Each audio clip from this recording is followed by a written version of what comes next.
எம்எல்ஏக்கள் ராஜினாமா பண்ணிட்டு வரது எப்படி குதிரை பேரத்துல வரும்னு கம்யூனிஸ்டுகள் கேக்குறாங்க. அதுதான் நான் ஒண்ணு சொல்றேன். கௌதமனுக்கு அது புரியல, அதனால அந்த குதிரை பேரம் நடக்கல. கௌதமனுக்கு எங்கேயும் புரியல, ஆனால் இங்க குதிரை பேரம் நடந்துச்சு. அப்படிதானே கம்யூனிஸ்டுகள் அப்படிதான் டிஃபெண்ட் பண்றாங்க. எங்க சண்முகத்தினுடைய யோகியதை தான் தெரியுது. நாளைக்கு நாள் அவருக்கு என்ன ஒரு தப்பான முடிவு எடுத்துட்டு இப்ப அந்த தப்பான முடிவு வந்து தன்னுடைய கட்சிக்காரனை கன்வின்ஸ் சொல்றதுக்காக இதெல்லாம் அவர் எடுத்து போடுறாரு. அவரு 13ஆம் தேதி நம்பிக்கை தீர்மானத்தின் மீது வாக்களிக்கிறாங்க. அந்த 25 பேர்ல வந்துட்டு 25 பேர் அன்னைக்கு அவங்க பதவி அடைஞ்சிட்டாங்க. 10th schedule of the constitution அதான சொல்லுது. ஏன் சண்முகத்துக்கும் வீரபாண்டியனுக்கும் அரசமைப்பு பத்தி தெரியாதா? இல்ல அந்த இடத்துல பேசுறாங்க. ஆனா திமுக விமர்சிக்கும் போது மட்டும் கொஞ்சம் கடுமையா உங்களை பார்த்து நான் கேட்கறேன், இந்த கேள்வி எங்க கேட்டாங்க? கேட்கல. அப்ப நீ அயோக்கியம் தானே? இவங்க எல்லாம் இதுக்கு மேல தொங்கிக்கிட்டு தான் இவங்க வந்துட்டு ஒரு அரசியலே பண்ணி ஆகணும். ஸோ தொங்குறதுக்கு ஒரு இடம் பிடிச்சிட்டாங்க இவங்க தாவேக்கா. அவ்வளவுதான். இதை தாண்டி இவங்க வெளில வர முடியாது. வெளில வந்தா இவங்க செத்துருவாங்க. எதிர்காலத்துல திமுக அதிமுகவும் இணையற தவிர வேற வழியே இல்லை. ஏற்கனவே 60% அதிமுகவினர் தாவேக்காலை அணைஞ்சிட்டாங்க. இன்னும் ஒரு 2-3 கொஞ்சம் பேர் தான் இருக்காங்க அப்படின்னு ஆதவர்ஜுனா பேசுறாரு. ஆதவர்ஜுனாவும் நிர்மல்குமாரும் சேர்ந்து ஒரு பொலிட்டிக்கல் அகாடமி உருவாக்குனாங்கன்னா நல்லா இருக்கும். நம்மளோட ஸ்டாலின் சும்மா தானே இருக்காரு, அவர் கூட அந்த கிளாஸுக்கு அனுப்பலாம். அவ்வளவு அரசியல் அவங்களுக்கு தெரிஞ்சிருக்குது. ஒரு மிகப்பெரிய ஒரு தலைமை இதை வந்து பண்பை வந்து நாங்க முதல்வர்கிட்ட பார்த்தோம். அதனால அவரோட தலைமையில இணைய போற பெருமையா இருக்கு அப்படின்னு விஜயபாஸ்கர் பேசுறாரு. சட்டப்பேரவை கூட்டத்தோட ஒரு 4 நாள் நடக்குது. அப்படியே உட்காந்துட்டு இருக்காரு. பயங்கர தலைமை பண்புடைய அத்தாட்சி இல்ல அது. என்ன பண்ணாலும் மக்கள் என்ன ஜெயிக்க வைப்பாங்கன்னு விஜய் நம்புறாரு. அப்படி எடுத்துக்கலாமாங்க? இந்த இடைத்தேர்தலில் உங்களுக்கு போட்டுவிட்டு பொது தேர்தலில் ஒட்டு மொத்தம் உன்னை கவுத்து உன் மூஞ்சில கறி பூச்சிடுவாங்க. திமுக பண்றது தப்பு இல்ல, இது இப்படி விலைக்கு வாங்கக்கூடாது இல்லைன்னு உங்களுக்கு ஒருத்தம் பண்ணதான் தப்பு. திமுக எங்க வாங்குச்சு? வாங்கி இருக்கிறோம், கை மேல வாங்கி இருக்கிறோம், கண்ணுக்கு தெரிஞ்சவன் நீ யார் ஆதரிக்கிறியா அவன் தான். அவன் தானே வாங்கி இருக்கிறான், ரிசைன் பண்ணிருக்காங்க. எம்எல்ஏக்கள் ராஜினாமா பண்ணிட்டு வரது எப்படி குதிரை பேரத்துல வரும்னு கம்யூனிஸ்டுகள் கேக்குறாங்க. அதுதான் நான் ஒண்ணு சொல்றேன். கௌதமனுக்கு அது புரியல, அதனால அந்த குதிரை பேரம் நடக்கல. கௌதமனுக்கு எங்கேயும் புரியல, ஆனால் இங்க குதிரை பேரம் நடந்துச்சு. அப்படிதானே வேற என்னது? நீங்க கேட்கறதுடைய அர்த்தம் என்ன இருக்குது? அதிமுகவை வந்துட்டு கம்யூனிஸ்டுகள் அப்படிதான் டிஃபெண்ட் பண்றாங்க. எங்க சண்முகத்தினுடைய யோகியதை தான் தெரியுது. நாளைக்கு நாள் அவருக்கு என்ன ஒரு தப்பான முடிவு எடுத்துட்டு இப்ப அந்த தப்பான முடிவு வந்து தன்னுடைய கட்சிக்காரனை கன்வின்ஸ் சொல்றதுக்காக இதெல்லாம் அவர் எடுத்து போடுறாரு. அவரு கூடிய சீக்கிரம் அவர் அந்த கட்சி இல்லாத போயிடுது, அது வேற கதை. அதுவும் சரி, சிபிஎம் சரி, இதுக்கு மேல மரியாதைக்குரிய இடம் தமிழ்நாட்டில் அவங்களுக்கு கிடைக்கவே போறதில்லை. அவங்க பண்ணக்கூடிய இந்த அரசியல் கிடைக்கவே போறதில்லை. இவங்க முஸ்லீம் லீக், விடுதலை சிறுத்தைகள், இவங்க எல்லாம் இதுக்கு மேல தொங்கிக்கிட்டு தான் இவங்க வந்துட்டு ஒரு அரசியலே பண்ணி ஆகணும். ஸோ தொங்குறதுக்கு ஒரு இடம் பிடிச்சிட்டாங்க இவங்க தாவேக்கா. அவ்வளவுதான். இதை தாண்டி இவங்க வெளில வர முடியாது. வெளில வந்தா இவங்க செத்துருவாங்க. இன்னைக்கு நான் சொல்றேன், இவங்களுடைய அரசியல் ஃபினிஷ்டு. அவ்வளவுதான். சும்மா ஒரு டே இன் டே அவுட் வந்துட்டு அவங்க பேசிட்டு இருக்கிறாங்க, பேரம் பேசிட்டு இருக்கிறாங்க. ஒரே ஒரு காரணத்தை சொல்றேன். 13ஆம் தேதி நம்பிக்கை தீர்மானத்தின் மீது வாக்களிக்கிறாங்க. அந்த 25 பேர்ல வந்துட்டு 25 பேர் அன்னைக்கு அவங்க பதவி அடைஞ்சிட்டாங்க. 10th schedule of the constitution அதான சொல்லுது. ஏன் சண்முகத்துக்கும் வீரபாண்டியனுக்கும் அரசமைப்பு பத்தி தெரியாதா? எப்படி அவங்கள பத்தி பதவியே இருக்காது நீங்க வெயிட் பண்றீங்க? எப்படி அவங்க கொடுக்குற சீரியஸ் லெட்டரை ஏத்துக்கிட்டீங்க? இந்த அரசமைப்பு பத்தி அந்த கேள்வி நீங்க கேட்க கூடாதா? இல்ல அந்த இடத்துல பேசுறாங்க. ஆனா திமுக விமர்சிக்கும் போது மட்டும் கொஞ்சம் கடுமையா. உங்களை பார்த்து நான் கேட்கறேன், இந்த கேள்வி எங்க கேட்டாங்க? கேட்கல. அப்ப நீ அயோக்கியம் தானே? ஒரு பத்திரிகையாளரான நான் பேசுறேன், இந்த மாதிரி 10 பேர் பேசுறான், கட்டுரையெல்லாம் வருது, ஆனா நீங்க பேசல. அப்ப நீங்க யாரு? சந்தர்ப்பவாதிகள், கலப்படப்பட்ட சந்தர்ப்பவாதிகள். 13ஆம் தேதி 27ஆம் தேதி நான் முடிவு சொல்றேன், சொல்லவே இல்லை. கேள்வி கேட்டீங்க, நீங்க கேட்கல. ஏன் கேட்கல?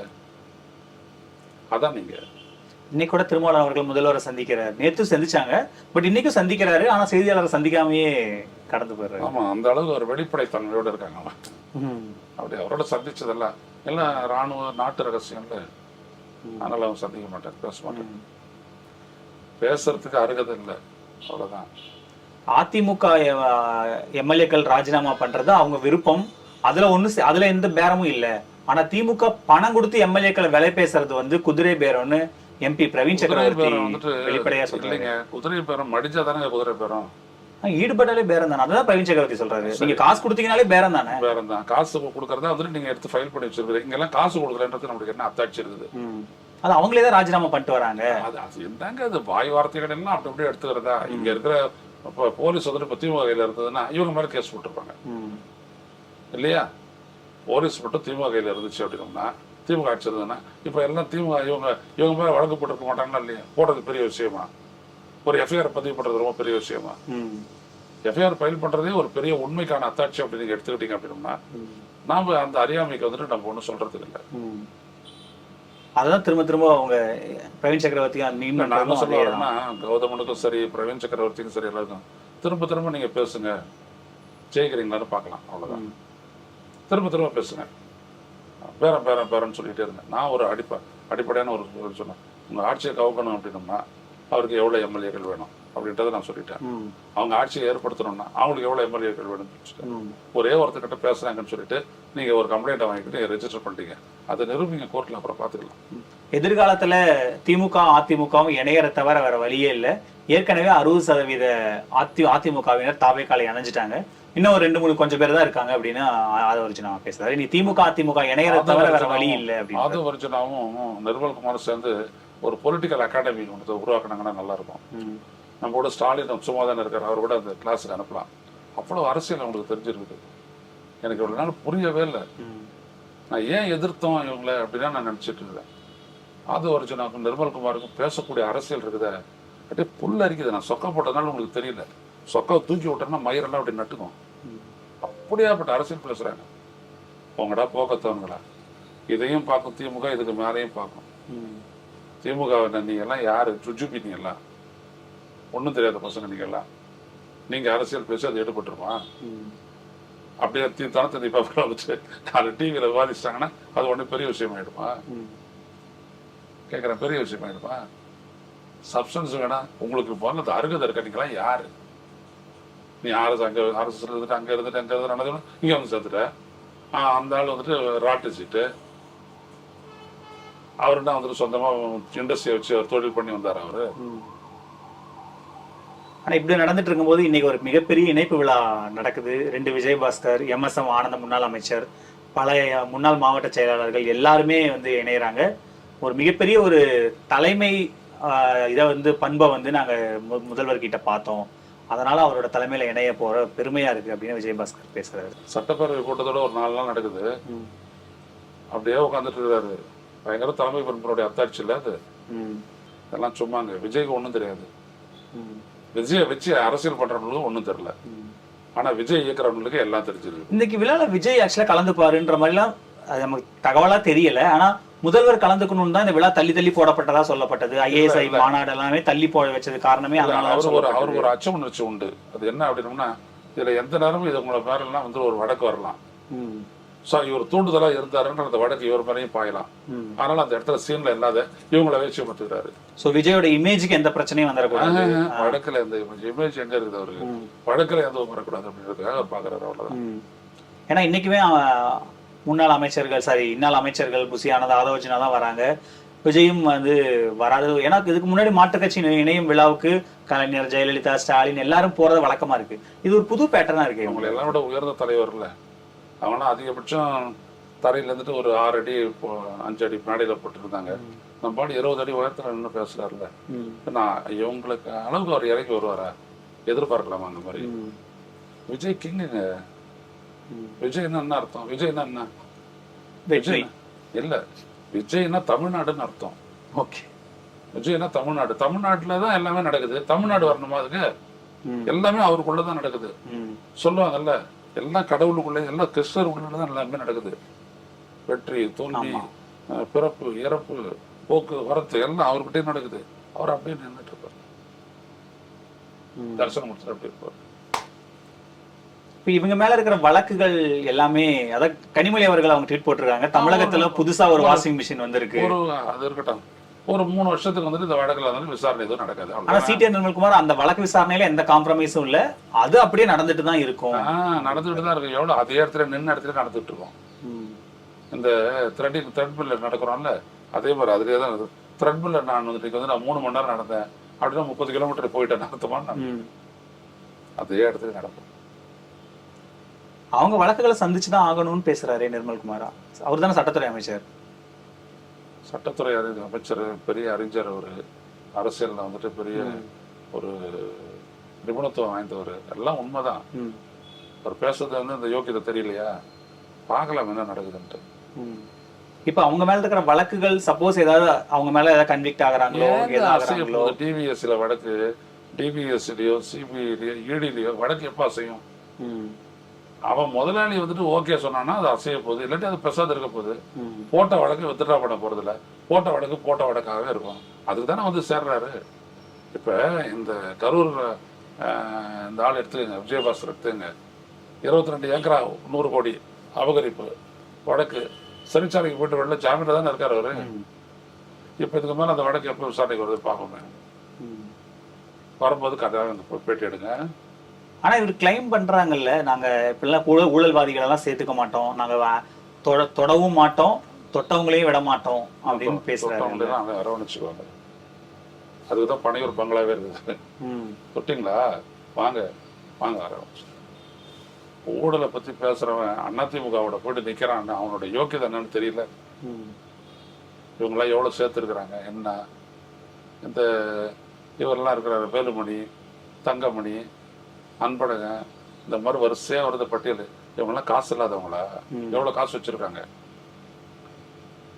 பல்லாயிரக்கணக்கான கோடிகள் இவங்க அடிச்சிருக்கிறாங்க, காசு எல்லாம் வச்சுட்டு இருக்கிறாங்க. ஆனா விஜய்க்கு வந்துட்டு அந்த ஊழல் தெரியாது. எனக்கு ஆதரவு வந்துட்டீங்கன்னா நீ அதான் அதான் கனிமொழி சொன்ன வாஷிங் மிஷின், என்னோட நீங்க வந்துட்டீங்கன்னா எல்லாத்தையும் அப்சால்வ்டு, ஒரு ஞானஸ்தானம் அப்படி ஒரு தண்ணி தெளிச்சு விட்டாங்கன்னா மேட்டர் முடிஞ்சு போச்சு, எல்லாம் பறந்துடும், பாவங்கள் எல்லாம் பறந்துடும். இல்ல இது நீங்க அவங்க வெற்றிக்கு முன்னாடி சொன்ன விஷயங்கள் வேற, தேர்தல் முடிவுகளுக்கு அப்புறம் செய்யற விஷயங்கள் வேற. மக்களை என்னால கன்வின்ஸ் பண்ண முடியும்னு விஜய் நினைக்கிறதுனாலதான் என்ன நடந்தாலும் பாத்துக்கலாம், எல்லாரையும் சேர்த்துக்கலாங்கிற முடிவுக்கு வராங்க. அந்த இடத்துக்கு வந்துட்டீங்களா, மக்களை கன்வின்ஸ் பண்ண முடியும், நம்ப வைக்க முடியும். அதானே முடிஞ்சா செஞ்சுக்கங்க, முடிஞ்சா செஞ்சுக்கங்க. உங்களுக்கு ஒரே ஒருத்தர் தான் உங்களுக்கு சாஸ்வதம், உங்க ரசிகன் விஜய் அண்ணா, விஜய் அண்ணா அப்படி சொல்லிட்டு அலையறாமுக்கு. நிறைய சேனல்கள்ல மக்கள்கிட்ட பேசும்போது அவங்க ஏன் அந்த இவரை போய் இவ்வளவு 50 நாள்ல ஏன் அவரை போட்டு டார்ச்சர் பண்றீங்க, ஒரு டெய்லியும் அவரை வேலையோட செய்ய விட மாட்டீங்கன்னு மக்கள்கள் பேசுறதை எடுத்து போட்டுட்டே இருக்காங்க. கரண்ட் கட் ஆன உடனே போயிட்டு பேசுறாங்களா, அவங்களா யாரும் மக்கள் இல்லையா? அவங்கள வேட்டு இருக்கிற வாசிகளை தமிழ்நாடு ஃபுல்லா ஸ்தம்பிச்சு நிக்குதான்னு தாவேகா எம்எல்ஏ கேக்குறாரு. எங்க போராட்டம் நடக்குது, தமிழ்நாடு முழுக்க கரண்ட் இல்லாம ஸ்தம்பிச்சு நிக்குதா என்ன அப்படின்னு நிக்கலையா? டிபேட்ல தாவேகா எம்எல்ஏ முஸ்தபா கேக்குறாங்க. முஸ்தபா கேட்கட்டும், முஸ்தபா எவ்வளவு பெரிய அறிவாளின்றது என்ன இது அவர் பேசுறது எல்லாமே தெரியும். நான் கேட்கறேன், தமிழ்நாடு ஸ்தம்பிக்கலையா? ஒரு குமரன் நகர்ல நடக்குது, ஒரு கும்பகோணத்துல நடக்குது, ஒரு ஆவடியில நடக்குது, தாம்பரத்துல நடக்குது, எல்லா இடத்துலையும் நடந்துகிட்டே தான் இருக்குது. பவர் கட் இன்னைக்கு நடந்துட்டு தான் இருக்குது. என்ன ஊடகங்களை இப்ப கையாளுறாங்க, அதனால அவங்க செய்தியை போடுறது இல்லை. இதுதான் உண்மை. நீங்க கொஞ்சம் வேற சேனல்களை போட்டீங்கன்னா எல்லாம் தெரியும், அவ்வளவுதான். அப்போ இந்த இடைத்தேர்தல்ல ஒரு முறை ஜெயலலிதா சட்டப்பேரவையில பால் விலை உயர்த்திய பிறகும் பேருந்து கட்டணத்தை உயர்த்திய பிறகும் என்னால இடைத்தேர்தல ஜெயிச்சு காட்டுற பாக்குறீங்களான்னு விஜயகாந்த் கிட்ட பகிரங்கமா சவால் விட்டாங்க. கிட்டத்தட்ட அதை நான் என்ன பண்ணாலும் மக்கள் என்ன ஜெயிக்க வைப்பாங்கன்னு விஜய் நம்புறாரு. அப்படி எடுத்துக்கலாமாங்க? அந்த இடத்துல தான் நீங்க ஏமாற போறீங்க. இந்த இடைத்தேர்தலில் உங்களுக்கு போட்டுவிட்டு பொது தேர்தலில் ஒட்டு மொத்தமா உன்னை கவுத்து மூஞ்சில கறி பூச்சிடுவாங்க. ஆளுங்கட்சியா இருக்காங்க, கவர்மெண்ட் மிஷினரி இருக்கு. திமுக கூட ஆளுங்கட்சியா தான் இருந்தது. இவிஎம் வச்சு கவுத்து இல்லையா? உன்னை கவுக்குறது எவ்வளவு நேரம்? அவ்வளவு பெரிய கட்சியே கவுத்துல போது உன்னை கவுக்குறது எவ்வளவு நேரம்? ஏன்னா இவங்க எல்லாரும் இப்ப விராலிமலையில விஜயபாஸ்கர் நிக்க போறாரு. லோக்கல் செல்வாக்கு இருக்குல்ல உங்களுக்கு எல்லாம், அம்பாசமுத்திரம், இசைக்கு சுப்பையா. விராலிமலையில அவர்கிட்ட தோத்த தாவேக்காரன் என்ன ஆவான்? கரூர்ல இவர்கிட்ட தோத்த மாதிரி எடுக்கணும் என்ன ஆவான்? அவனெல்லாம் உடனே துறை வர மூண்டு விட்டு காசிக்கு போற சேர்ந்து எல்லாரும் சேர்ந்து வேலை பார்ப்போம். எப்படி வேலை பார்ப்பான் அவன்? இன்னைக்குதான் இப்ப இவர் பேசுறாரு, மாப்பிள்ள பர்வேஸ் அப்படின்லாம் உரிமையா பேசுறாரு. கரூர் மக்களுக்கும் கரூர்ல இருக்கக்கூடிய தாவேக்காரனுக்கும் இவரு அந்த விஜயபாஸ்கர், எம்ஆர் விஜயபாஸ்கர் வந்துட்டு ரொம்ப தூய்மையான மனிதரா இல்ல ஊழல்வாதியா? அவர் சார்பில் ஊழல்வாதி. அப்புறம் என்ன பார்க்கலாம். இடைத்தேர்தல்ல பல கணக்குகள் ஏமாத்த முடியும். விஜயன் இல்ல, யார் வேணாலும் ஏமாத்தலாம். அது எவ்வளவு நல்லது பார்ப்போம். உடனே விஜய் போறது நல்லது இல்லை. விஜய் நல்லா இருந்து ஒரு 1.5 வருஷத்துக்காவது ஒரு ஆட்சி பண்ணணும். ம். பண்ணா தான் இவங்களுடைய நிர்வாகத்திறன் என்னன்றது மக்களுக்கு போகும். அந்த யோக்கியத்தை அவங்களுக்கு தெரிஞ்சதுக்கு அப்புறம் இவருக்கு எதிரான அரசியலே வேணும். ம். அவ்வளவுதான். இப்ப இந்த ஆட்சி கலைப்பு முயற்சி, அப்ப இது எல்லாமே வெறும் குற்றச்சாட்டு தான். எல்லாம் வந்துட்டு அவங்க உருவாக்கக்கூடிய பிம்பம், கட்டுமானம். அது சண்முகத்தை வச்சு முட்டு கொடுக்குறாங்க, வேற ஒண்ணும் இல்லை. அதுதான் அதனுடைய சாரம். முட்டு கொடுக்குற சண்முகம்னு வச்சுங்க அவரோட பேரை. இடதுசாரி சண்முகன்றதை விட முட்டு கொடுக்குற சண்முகம்னு வச்சுங்க. கடந்த காலங்கள்ல முத்தரசனுக்கு இந்த பேர் இருந்துச்சு. ஆமா, முத்தரசன் அப்படி சொன்னாங்களா? முத்தரசன் சொன்னாங்க. முத்தரசன் சொன்னாங்க. சரி, இவருக்கு வேற ஏதாவது பேர் சொல்லுவாங்க, பாத்துக்கலாம். நன்றி. எவ்வளவு நேரம் செலவழிச்சதுக்கு ரொம்ப நன்றி.